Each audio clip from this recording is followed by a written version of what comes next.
This video is going to cover creating a screen shaking effect for your video.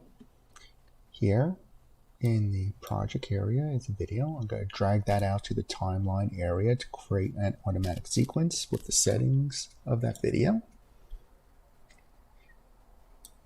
I'm just resizing the window. I'm going to throw on a quick creative look to it. Again, that's under color, creative. And you could pick one of these presets here. I'm just going to stick up here and maybe something a little more blue than that. There we go. So I want to create a shaking camera effect. And as we talked about, it's best to shoot your video as accurately as possible, meaning don't put the shake in until you get into post-production unless you really have to. This way it gives you a lot of control when it's time to edit your video. So to create it in Premiere, a shaking effect, we're going to have to make the video move. I'm going to click and drag this clip above by holding down the Option key or Alt key on a PC, and click and drag and let go. This creates a parallel clip here. And let's just set this down to roughly 10 seconds, this whole clip of shakiness. This way we don't have to burn away that much time on making the clip shake. Okay, so I'm using this background one, so at some point I could increase or decrease transparency to add to the effect, and that's why I double it up. Another option would be to apply a different video effect on top with a mixture of transparency to blend it down to the base one. So that's why I'm not working on just the bottom clip. And also, since I'm doing a shake, what if my clip goes off screen a little bit? Let me just click and drag it off screen. I don't want to see black of the background. And so by having that other clip behind it, it gives us this little safety. So I'll hit undo a few times and I'll get started. And all this requires position key, and I'll click in the timeline. I'm going to go forward, say every 3 frames I'll put a position key. I'll click on position. I could drag it left and right, or I could drag it up and down depending upon what we're trying to achieve. Double click and drag. I'll hold down the shift key in this case, just constrain it up and down. I'll then click back into the timeline area, holding down the right arrow and click 2, 3, and maybe I'll drag it up.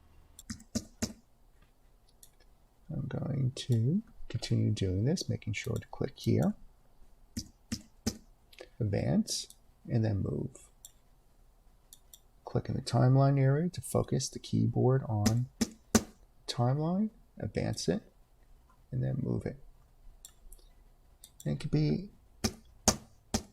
as big of a distance, or this could be softly moved, only a few pixels. Well, I'm going to pause the video, and when we come back, you'll see what I have. Well, with that completed, here are all my keys up here.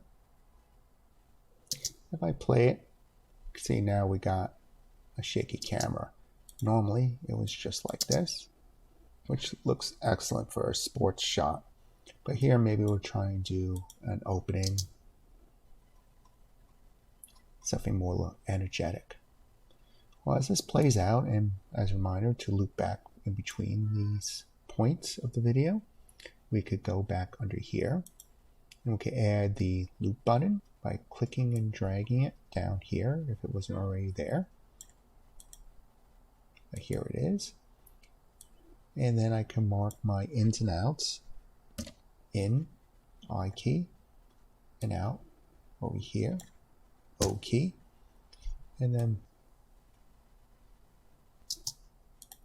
well, maybe we want to play with opacity. So this is one look.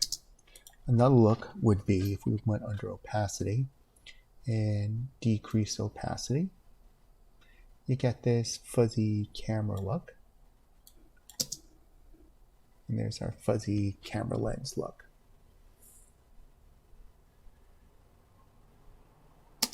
Another thing we could do this video is also add in some scaling as it shakes back and forth, and I'll go do that layer now.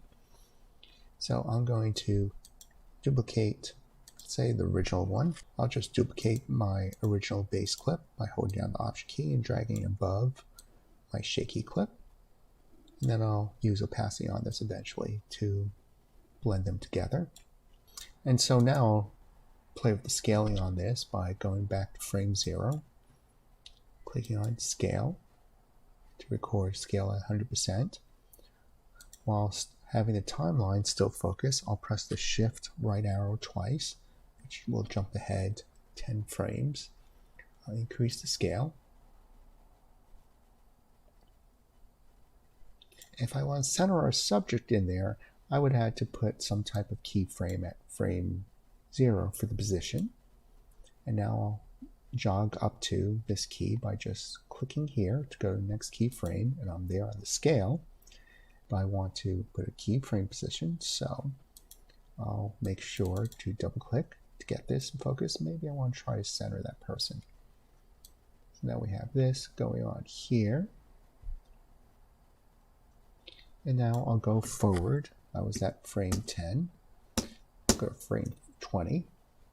Maybe I'll scale it back a little bit here.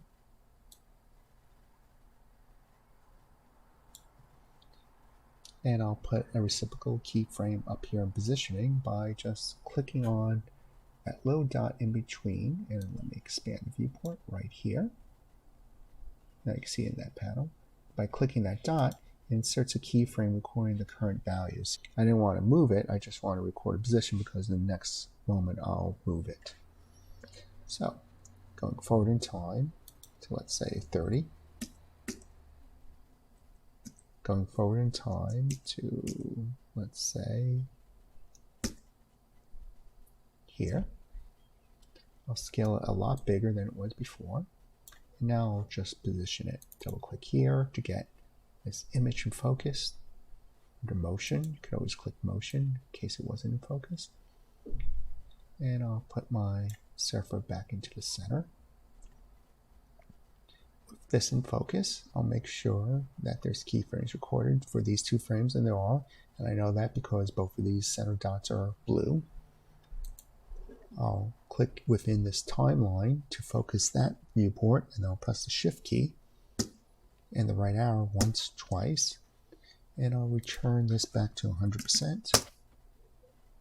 And then maybe I'll just move it right back over to where it started, or thereabouts. So now I have this scaling in and out that I can also now blend with my previous layers as well. So for transparency, I'm going to turn off the transparent key because I'm not animating transparency. I just want to blend this downward. If I turn off the shaking effect, we could do things with just this, where we scale in and then pull on back out.